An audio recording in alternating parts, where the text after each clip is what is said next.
Bien, bonjour à tous, bienvenue à cette capsule double. Donc, dans le programme, nous avons ici la thématique du temps des fêtes avec mon super pyjama, avec le bonhomme de neige, excusez-moi, tête coupée, bref, ça va un peu indiquer comment est-ce que parfois, dans ces situations-là, ces histoires prennent souvent, justement, pied dans le temps des fêtes et on se retrouve avec un personnage qui revient tout le temps, soit le diable. Donc, on va vraiment arriver. Merci pour le compliment savon.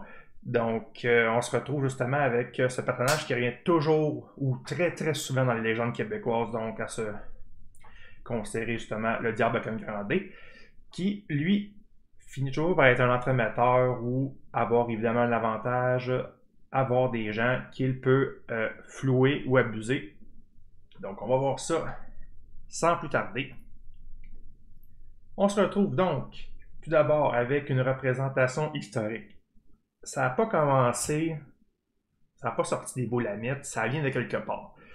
Et on va justement faire une petite rétrospection à savoir d'où c'est que ça vient, ça, ce personnage qu'on a vu et qu'on voit encore aujourd'hui. Donc, ses origines historiques. On se retrouve en fait que tout d'abord, la première apparence qui vient de lui, c'est une apparence qui est hideuse, bestiale ou un homme qui serait déformé. Donc, quelque chose dans ces eaux-là, tout d'abord. Ça commence, grosso modo, vers le 11e siècle. Donc, on se retrouve avec une figuration de c'est quoi le diable, mais surtout, il y a un objectif. Le but, c'est de commencer à inspirer évidemment la peur aux fidèles et va majoritairement utiliser cette forme-là jusqu'au 15e siècle, donc la fin du 15e siècle, où est-ce que vraiment on en parle beaucoup, beaucoup, beaucoup, beaucoup. La Renaissance, on va voir ça un peu moins être utilisé, puis on va le voir pourquoi. En fait, c'est que le diable a quand même une certaine forme qui a été inspirée des divinités gréco-romaines. Je vais en reparler un peu plus tard. Donc, on se rappelle, grosso modo, justement, que la principale institution qui reste dans l'Empire romain à sa chute, l'Empire romain d'Occident, c'est la religion chrétienne. Donc, le catholicisme se maintient dans le temps et continue à faire des sujets. On se rend compte à un certain moment que ça devient la religion officielle de l'Empire, et là, on va chasser le temple païen, si on veut, des rites religieux. Donc, ça survit, et évidemment, comme dans toute chose, le clergé va continuer le renforcement de l'institution qui va survivre à l'Empire.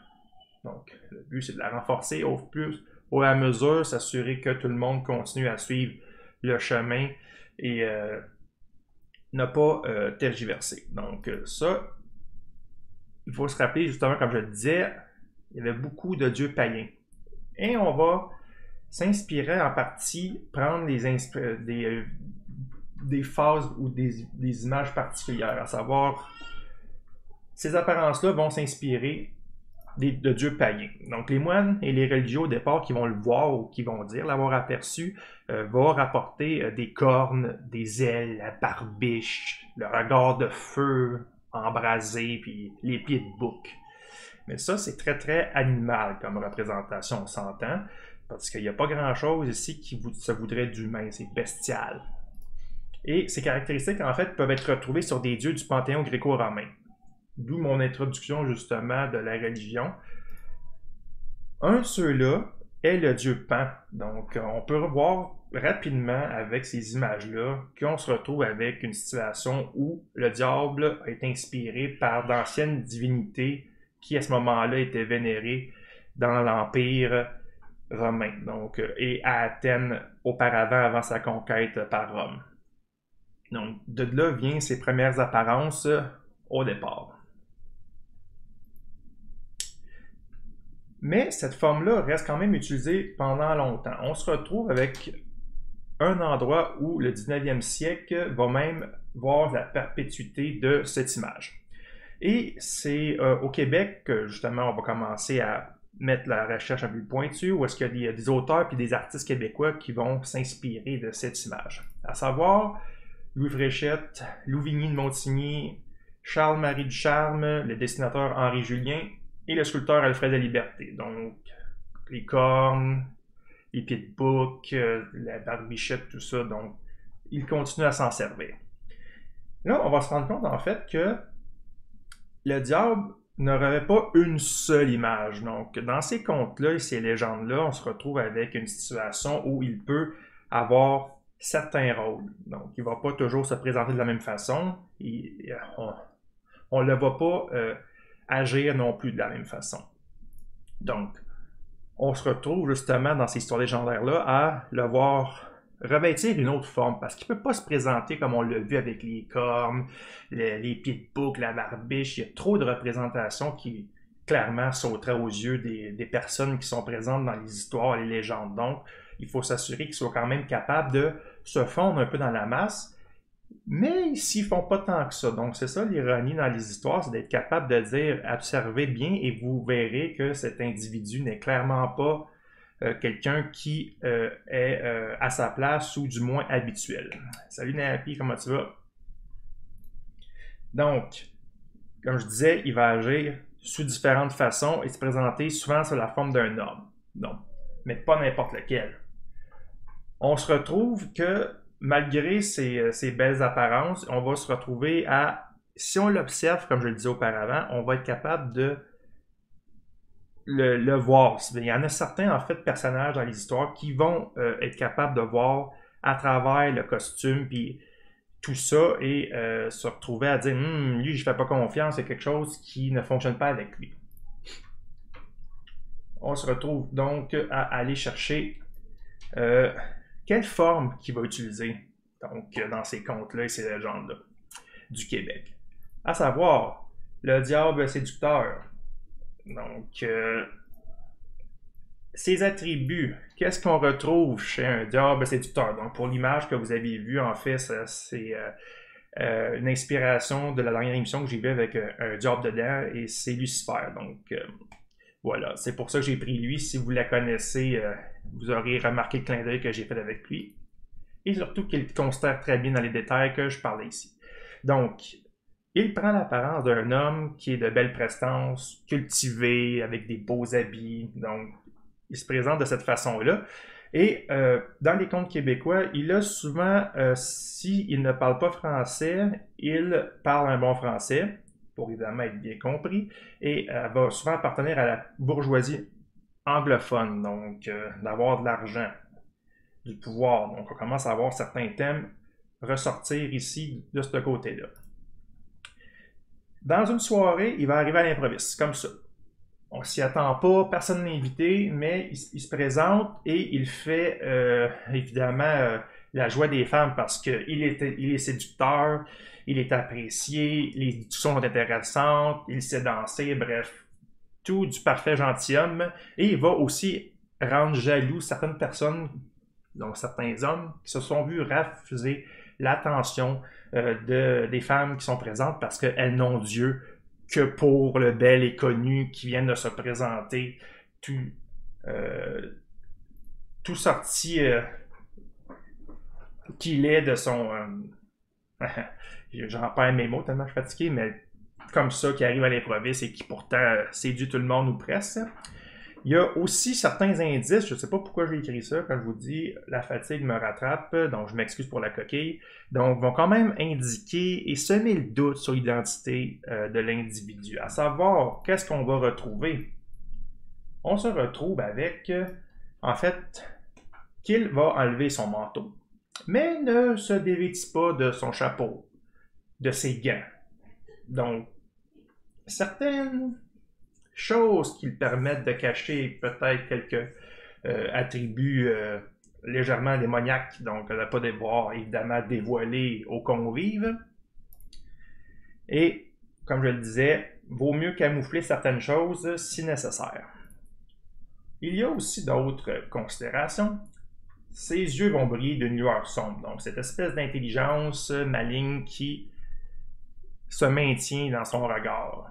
Il va aussi faire des grimaces s'il boit de l'alcool qui a été dans un récipient qui a contenu de l'eau bénite. Donc, quelqu'un dit « Ah, j'ai une flasque avec de l'alcool, verse ça. » S'il y a eu de l'eau bénite là-dedans, il va grimacer, ses traits vont légèrement se tordre parce qu'évidemment, On sait que lui et l'eau bénite, ce ne sont pas les meilleurs amis du monde. Et il arrive souvent sur une monture qui est un cheval, qui est une bête magnifique et dont le regard brille d'intelligence.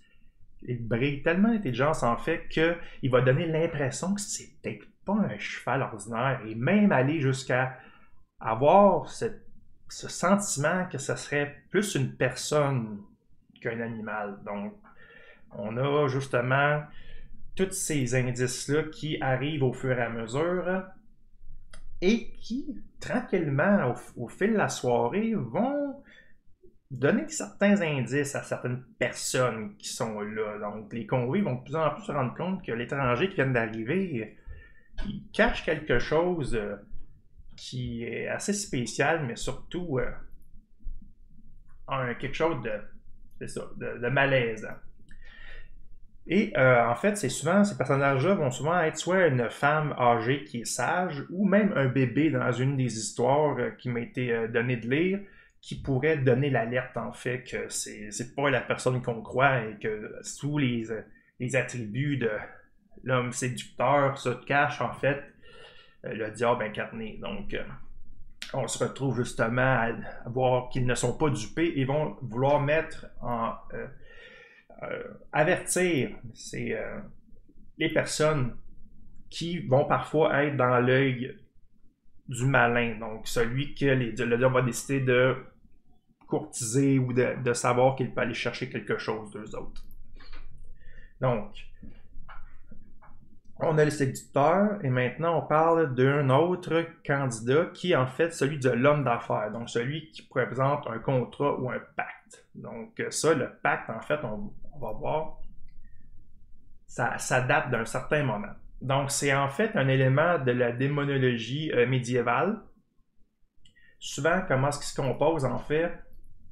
C'est qu'il se retrouve à être en fait le diable qui va soutirer quelques gouttes de sang. Donc on voit souvent ça dans les films. Donc que tu signes de ton sang ou ton sang va faire l'affaire pour le contrat, pas de trouble. Soit il va leur offrir un bijou, ou bien évoquer certaines paroles. Donc ces paroles qui ont l'effet d'un contrat oral, surtout à l'époque où est-ce que le côté oral d'une parole était beaucoup plus important que ce l'est aujourd'hui. Donc, on se retrouve justement avec un exemple que j'ai bien sorti de mon chapeau qui dit que je vende mon âme au diable de ne pas être millionnaire. Ben, ça se pourrait qu'effectivement, c'est ce que tu viens de faire. Donc, tu deviens millionnaire, mais lui, il va trouver un moyen d'aller chercher ce qu'il veut, donc ton âme. Et évidemment, il connaît ses détails et ses contrats. C'est très fignolé, c'est très réfléchi. Donc, normalement, peu de personnes peuvent réussir à se tirer d'affaires quand ils ont signé le contrat. Et malgré tout, au Québec, il va se retrouver à ne pas avoir autant d'âmes qu'il l'aurait voulu au départ parce qu'il se retrouve dans une situation où la victoire du côté manichéen, donc voyons, il se retrouve avec beaucoup de victoires du côté en fait du bon. Donc le bon l'emporte sur le mal, c'est très religieux tout ça. Donc le bon va habituellement l'emporter malgré que sur certaines légendes, ça finit moins bien pour la personne ou les gens qui sont impliqués là-dedans. Le diable, en fait, dans certaines histoires, va même aller jusqu'à construire des ponts et des églises, ou des églises tout simplement. Donc, on se retrouve à comprendre après les textes et les légendes qu'il n'y aurait pas moins de 35 églises qui auraient été construites par le diable lui-même. Donc, c'est quelque chose qui est quand même assez cocasse à indiquer. Donc, ce fait-là qui pourrait des fois être utilisé pour faire quelque chose qui lui serait une totale corvée finalement. Et un des pactes les plus célèbres qu'on connaît en fait, en tout cas du moins dans les générations peut-être un peu auparavant, maintenant j'ai un peu plus de difficulté à voir des gens connaître les légendes du Québec, mais une de celles-ci sera et est encore à nos jours la chasse-galerie. Donc c'est d'ailleurs sur celle-là que nous allons aller tantôt pour poursuivre le programme double. Donc, dans certains cas, en fait, il y a certaines personnes qui peuvent évidemment aller vouloir chercher ce pouvoir-là. Donc, faire affaire avec lui pour avoir des avantages. Donc, certaines personnes sont affluées de pouvoir ou veulent de l'argent. Lui, ça va être sa clientèle cible. Donc, celle-là où est-ce qu'il n'y a pas besoin d'aller chercher et absolument les gens veulent faire affaire avec lui, c'est la meilleure clientèle qu'il ne peut pas y avoir. Donc, on va considérer en fait une réflexion à dire, est-ce que le diable serait libérateur justement pour ces personnes-là? Donc, le cas de la diablerie, justement, on va le voir, est intéressant. On va en discuter un peu plus pour peut-être considérer cette possibilité-là. Mais il l'est aussi pour d'autres histoires, à savoir qu'on se retrouve, il va pouvoir libérer en fait les consciences, les mentalités. Donc, à l'époque, il y avait beaucoup de camps de bûcherons, donc le bois était beaucoup utilisé, c'est une ressource vraiment très nécessaire pour l'Empire britannique pour plusieurs raisons. On ne rentrera pas dans les détails, mais exemple, le siège, ou du moins le blocus qu'a fait Napoléon Bonaparte sur les îles britanniques, tout ça a eu pour effet d'augmenter la production de bois qui a été exportée en Angleterre pour être capable de fournir. Donc, la Grande-Bretagne avait énormément besoin de bois à cette époque-là, donc a pu faire affaire avec ses colonies pour être capable d'aller chercher ça. Donc, les camps de bûcherons, il y en a beaucoup. Et évidemment, ils sont éloignés dans les bois. Et ça, ben, le fait qu'ils soient éloignés de là, en fait, c'est qu'il y a certaines personnes qui iraient sur le relâchement des conventions sociales. Donc, quand ils se retrouvent dans un environnement aussi éloigné de la civilisation, donc des gens autour, ben, il y a certains qui vont revenir à leur nature un peu plus primitive et bestiale. Donc, de ce côté-là, justement, ça d'intéressant. Pourquoi est-ce qu'on dit que le diable serait libérateur? C'est à cause de ça. Et ces régressions-là qui sont courantes dans les contes et légendes, ben, on voit en fait des personnages qui vont aller courir le loup-garou. Donc, ça veut dire juste se transformer pendant la nuit en loup-garou et aller faire des méfaits. Donc, certaines histoires iraient même dire que les témoins auraient vu des gens commencer à se promener à quatre pattes. Donc, vraiment trouver ce côté animal-là. Donc, qui, évidemment, dans la société est vu de façon plutôt étrange. Donc, d'après la légende, évidemment, il y a certaines façons de l'invoquer. À savoir que, dans ce que j'ai vu pour les sources, ça serait de s'équiper de son petit Albert, donc à l'époque interdit au Canada français. Donc, évidemment, c'est là des rituels d'invocation et toute la patente. Donc, disons que c'était pas bien vu, surtout que l'Église n'était pas d'accord que tu aies ce petit livre là avec toi. Donc, tu vas trouver ta poule noire du poulailler, celle qui est la plus noire, donc c'est la plus obscure. Et après ça, tu vas là, évidemment, la faire en sacrifice selon les techniques d'incantation nécessaires que je ne vais pas rentrer dans les détails. Et surtout que je ne suis pas je ne vais pas non plus aller mousser à l'idée d'aller demander quelque chose au diable. Et après ça, il va être possible de négocier quelque chose avec lui. Donc, lui, évidemment, serait invoqué. Et donc, tu pourrais aller chercher quelque chose. À savoir, ici, dans ces histoires-là, ça serait, ouais, pauvre elle, hein, elle n'avait rien demandé à personne. Ben, il y a certaines mentions aussi qui font l'état que tu irais mettre du sang dans ton front pour te débaptiser. Donc, après ça, une fois que le diable serait rendu devant toi, tu pourrais négocier la vente de ton âme. Donc, dans un temps imparti, tu augmentes les enchères pour que tu puisses qu'ils vendent à plus gros prix. Là, évidemment, surtout l'histoire que je fais exemple, c'est surtout quelqu'un qui veut de l'argent. Donc, il veut vendre son âme pour être, mettons, millionnaire ou très, très riche. Et le diable va, lui, de son côté, à un moment donné, accepter le prix et l'acheter. Donc, à ses fins, bien évidemment.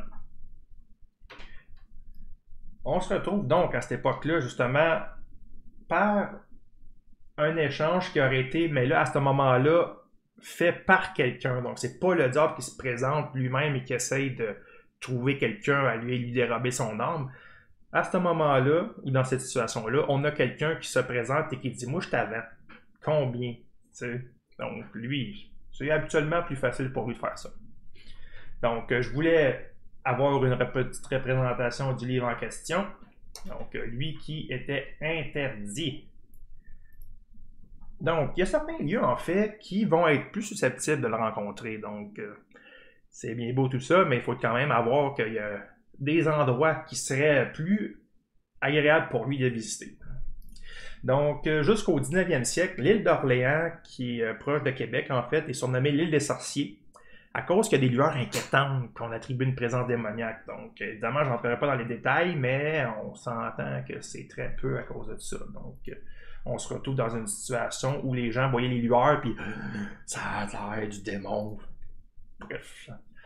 Les forges de Saint-Maurice aussi vont probablement être le lieu le plus reconnu pour la rencontre avec le diable au Québec. Donc, à savoir ici pourquoi, c'est que c'était à la limite. Donc, Saint-Maurice était à la limite des gens qui partaient pour le bois, comme je disais, et travaillaient là-dedans pendant plusieurs mois.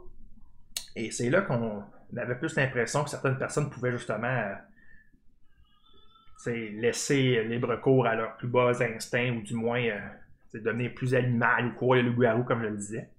Et en fait, à Saint-Maurice, pourquoi? Ben, c'est les forges qui sont là, et il aurait été dit que pendant la nuit, on voyait le diable des fois aller marteler avec son marteau dans les forges pour y créer et forger des maléfices, donc de plus en plus importants et tout, parce que lui, ça aurait été une place de prédilection pour lui.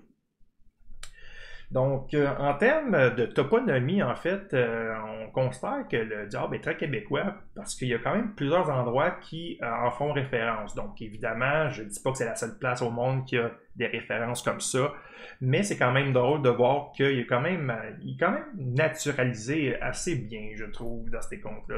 Donc, on a la montagne du diable au nord de Mont-Laurier. On se retrouve aussi avec les rapides du diable dans la Chaudière. Le Cap au diable dans la Kamouraska. Je ne dirais pas sur la Kamouraska, en tout cas. Et les portes de l'enfer à Rimouski. Donc, comme on voit, il y a quand même plusieurs places. Et il y a aussi des histoires comme quand il y a un rocher ou une roche qui a des marques spéciales, principalement comme si c'était des coups de griffe ou des choses qui sont hors de l'ordinaire. Il y a beaucoup d'attributions qui sont faites que ce soit le diable qui l'aurait fait. Donc, une des plus célèbres, je l'ai écrit, c'est Saint-Lazare de Bellechasse, donc qui aurait fait...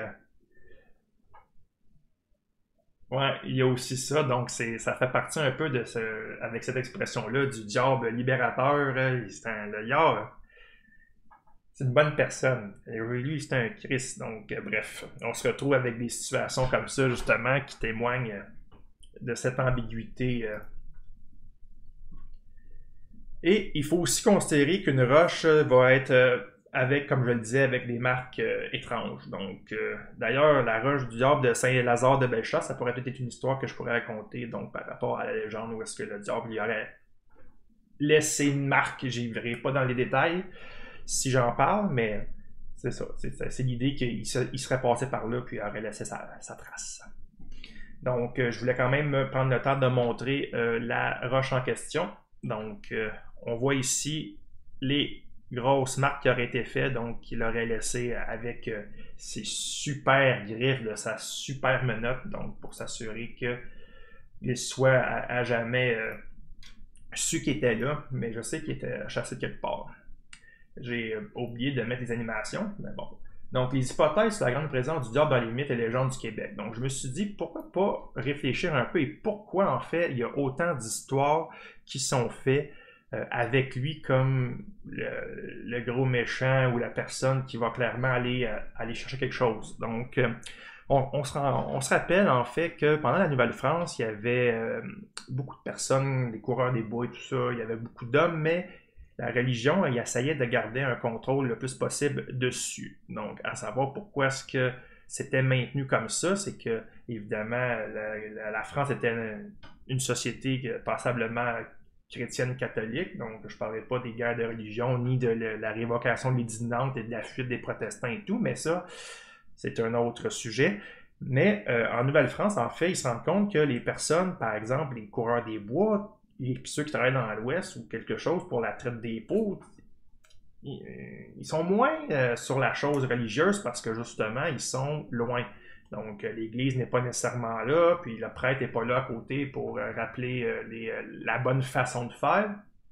Donc, c'est peut-être une bonne chose de rappeler que ce type de vie-là, il devait faire attention pour ne pas retourner dans des attributs qui étaient plus sur le bord de la nature et péjoratifs au niveau, c'est comme de retourner dans une nature sauvage. Mais par après, quand on a vu la guerre de 7 ans prendre fin et que le roi Louis XV et ses conseillers nous ont complètement abandonnés, on se retrouve avec une domination anglaise. Donc, cette domination qui se maintient jusqu'à nos jours, en fait, a vu de nombreuses tentatives d'assimilation plus directement dans le passé. Et aujourd'hui avec des formes plus subtiles, mais qui, pour n'importe qui est moindrement observateur et se rend compte de ce fait-là, va se rendre compte que c'est pas nécessairement subtil, c'est juste que c'est plus nécessairement à coup de fusil. Donc, surtout quand le monde est calme, t'as pas besoin d'envoyer l'armée. Réfléchis, quand le monde, ils sont moins calmes, hop là, ça se peut que tu l'envoies. Je ferai référence à la crise d'octobre de 70. Donc, si je ne me trompe pas dans mes dates, parce que je suis vraiment fatigué. Et en fait, on se rend compte, pour revenir au sujet initial, c'est que on a quelque chose qui est une pierre d'assise malgré tout, c'est le maintien de la religion catholique malgré l'emprise des Anglais sur la colonie de Nouvelle-France. Donc, pendant les années, les gens vont avoir un nationalisme de survivance, donc dans les années 40, qui va frapper, mais on a en fait une situation où la religion, c'est probablement un des ciments de la société à cette époque le plus important, donc celui qui se maintient le plus et dans lequel les gens y voient un caractère national. Donc, étant donné que les anglophones sont majoritairement protestants, eh bien, ils se rendent compte que c'est quelque chose qui les différencie de ceux qui ont le pouvoir et ceux qui veulent essayer de détruire la culture. Donc, pour eux, c'est une pierre importante. Et donc, on se rend compte que malgré les efforts comme le rapport Durham et tout ça, donc l'assimilation des francophones, on se retrouve avec et bien d'autres tentatives. Là, je ne fais que nommer une de ces capacités-là. C'est que le religieux fait partie, comme le français et la culture, à cette époque, comme étant quelque chose qui définit les Canadiens français. Donc, je dis évidemment Canadiens français parce qu'à l'époque, c'était pas encore quelque chose de dire québécois. Et ça va juste être au courant de la Révolution tranquille, donc à partir des environs de 1960, que ça va tranquillement diminuer le côté religieux de la population québécoise. Mais il ne faut pas se leurrer, certaines habitudes ont la vie dure. Donc, il y a peut-être moins de personnes qui vont à l'église, ou du moins, ils remplissent peut-être pas, sauf dans le temps des fêtes, la veille de Noël, mais je peux vous garantir une chose, il y a encore des effets qui restent de ce grand côté religieux de la population québécoise. Donc, c'était la fin pour la capsule qui se retrouve à être de la discussion sur le diable. Donc, la conclusion YouTube, un gros merci d'avoir été présent, c'était très apprécié.